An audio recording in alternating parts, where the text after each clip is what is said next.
그랬더니 나중에 끝나고 보니까 완전히 저는 등신이야, 등신. 이런 등신하고 같이 일했던 사람들이 나와서 다시 내가 윤석열을 심판하고 있다는 이 얘기를 들으면 헛웃음이 나오지 않습니까? 어떻게 이걸 두고 보는지 난 이해를 못하겠어요. 독일 애들은 그래도 우리보단 나은데 걔네들도 사실 마찬가지예요. 그렇게 교육 제도가 우리보다 얼등하니까 그나마 이런 헬무트 콜을 통일시키고 모방의 시대 그때까지 끝난 거야. 그러니까 헬무트 콜이 잘한 점도 있지만 못한 점도 아주 많은 사람이에요. 이 사람은 정치 자금을 또 엉터리로 해가지고 나중에 문제가 되고 뭐 그랬던, 독일에도 이제 그런 거야 다. 그렇지만 이 모방의 시대가 끝나고 이제 뭡니까? 독일이 통일되고 나서 너무 힘들었잖아. 갑자기 통일돼서 다 동독 사람들을 먹여 살려야 되는 이 엄청난 과제를 한 거지. 독일이 다 떠났으니까. 그래서 휘청거리고 유럽의 병자로 추락했죠. 그래서 게르트 슈레더가 나타나서 전환의 시대를 맞습니다. 7년밖에 못했지만 복지개혁을 하고 노동개혁을 하고 여러 가지 개혁적인 조치를 취했습니다. 개혁적인 조치는 국민을 괴롭게 하는 거죠. 그래도 자기가 정권을 잃을지라도 개혁 조치를 밀어붙입니다.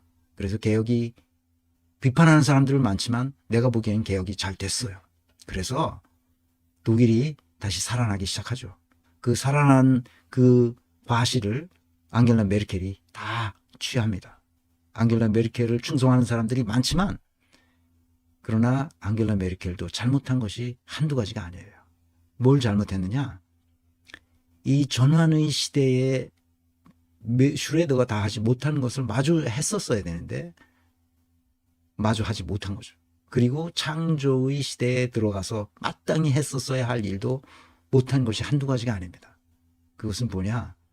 디지털 대전환에서 뒤처진 거예요. 독일이.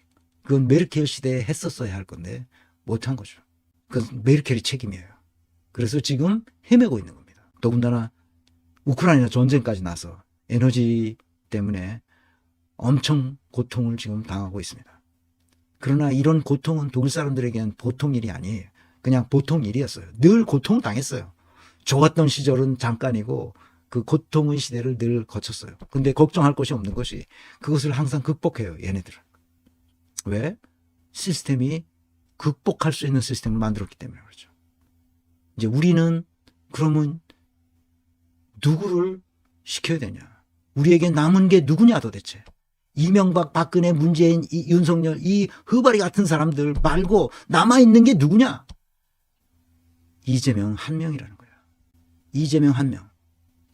이재명 한 명이라는 거예요. 내가 왜 이 얘기를 하는지 얘기하려고 합니다.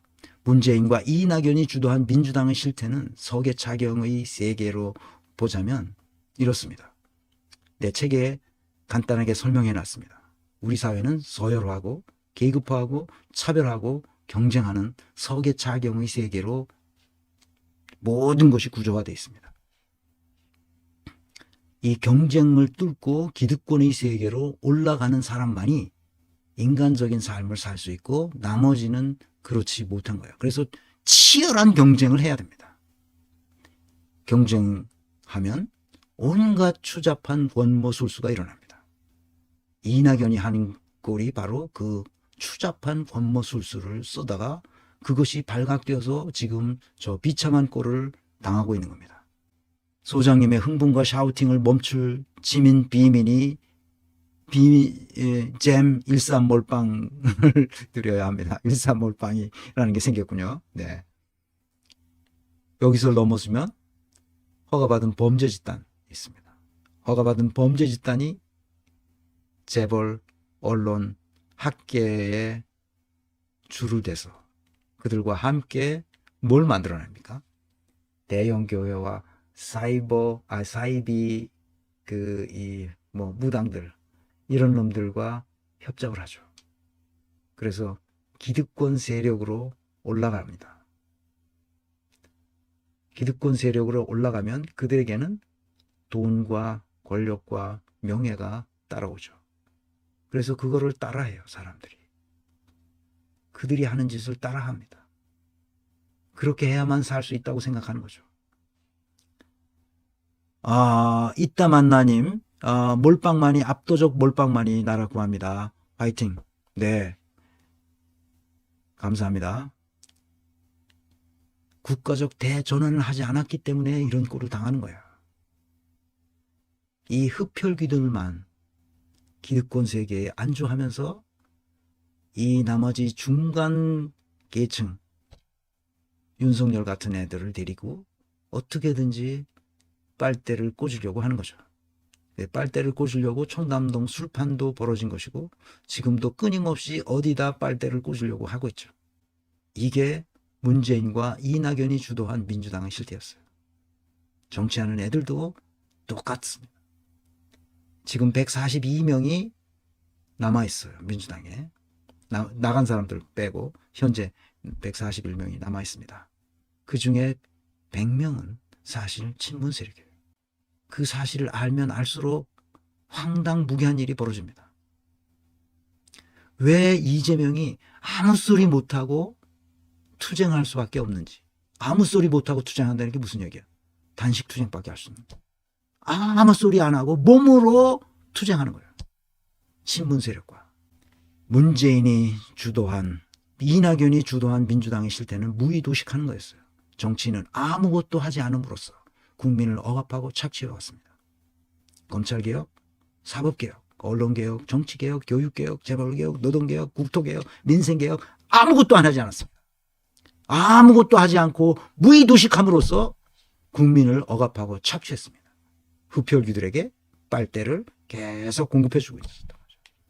거의 7, 80%가 친문 세력이었다는 것이 이제서야 드러나는 겁니다. 문재인과 이낙연이 주도한 민주당의 실태는 우리 사회는 부정부패가 만연해 있고 썩을 대로 썩었다는 점입니다. 상위 1%, 정확하게는 최상위 0.1%가 흡혈귀처럼 생활하고 있다는 겁니다. 자기들은 빨대를 손대지 않습니다.